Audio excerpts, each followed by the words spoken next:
Olá gente, tudo bem? Meu nome é Marcelo Magalhães, eu sou neurocirurgião. Hoje eu vou estar falando aqui para você sobre as causas de processos demenciais, né? O que causa a demência nos pacientes que usualmente chegam nos nossos consultórios, aí, tá bom?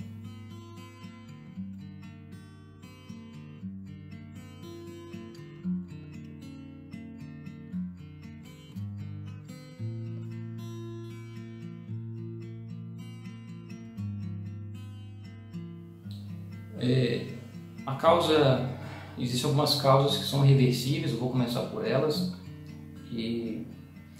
Então, o paciente, por exemplo, tem alterações metabólicas, né, que geralmente no paciente idoso podem acarretar alterações significativas da cognição dele, né?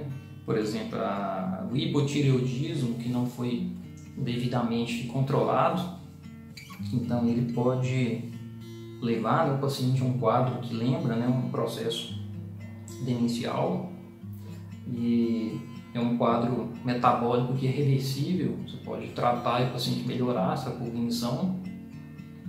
A gente tem, entre outras causas, entre algumas causas relativamente comuns, o processo depressivo. A depressão, ela existe algumas manifestações do idoso que lembram um processo demencial. Então não é raro o paciente chega para a gente no consultório, a gente faz um diagnóstico às vezes de depressão quando o paciente é idoso, né? Aí a gente faz um tratamento da depressão e vê que há uma restauração, né, da cognição dele.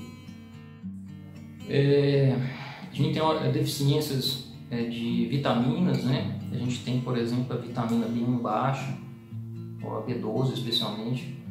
Na B1 a gente vai encontrar mais nos pacientes que são etilistas crônicos, em que o etilismo crônico ele reduz os níveis de vitamina B1, que é a tiamina, e o paciente entra num processo demencial, que poderia ser até reversível, dependendo do tempo, né, de doença, que a gente fala demência por doença de Korsakoff.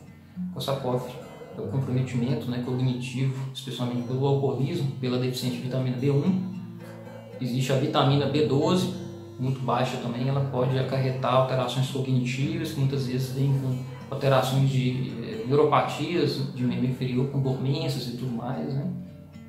E a gente tem um tipo de demência, que é a hidrocefalia de pressão normal, que é uma doença que pode ter uma outra causa, mas geralmente ela causa, né, um sintoma de alteração da cognição, que é um quadro demencial, dá alterações da marcha, bem típico, o paciente anda de uma forma que parece que o pé está grudado no chão, e incontinência urinária. Então, são essa tríade que chama atenção na hidrocefalia de pressão normal.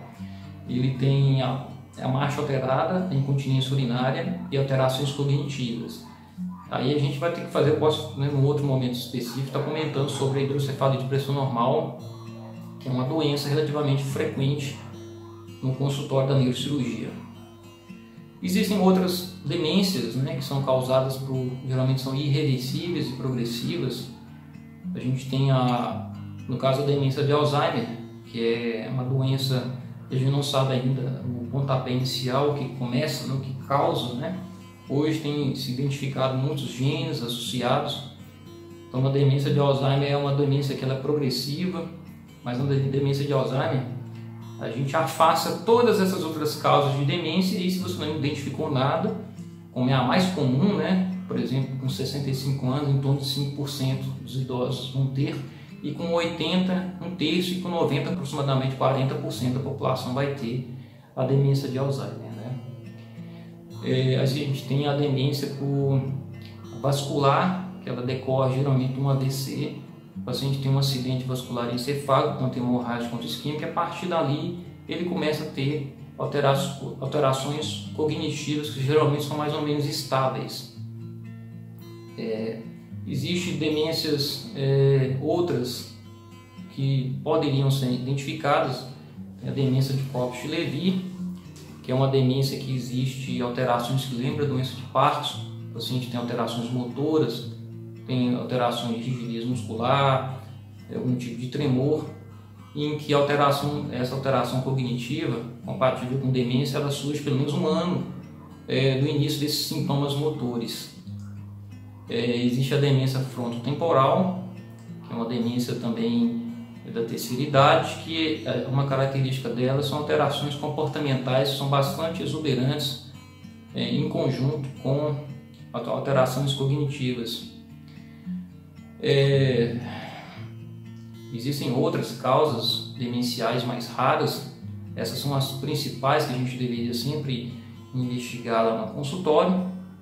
E tem que lembrar, por último, que se o paciente tem um quadro demencial por uma doença, ele pode ter uma sobreposição, ele pode ter outras causas, outras alterações, outras doenças que podem sobrepor e piorar o quadro. Por exemplo, você tem um paciente que às vezes ele tem um processo demencial pro Alzheimer, porém ele tem uma depressão. Então ele tem duas causas de alterações demenciais. Então é isso aí que eu queria passar para vocês sobre causas de demências, que são as mais relevantes aí que eu consegui lembrar agora. Gostaria que vocês deixassem seus questionamentos aí, depois, dentro do possível, eu vou estar respondendo todas as suas perguntas. Até mais, hein? Tudo de bom.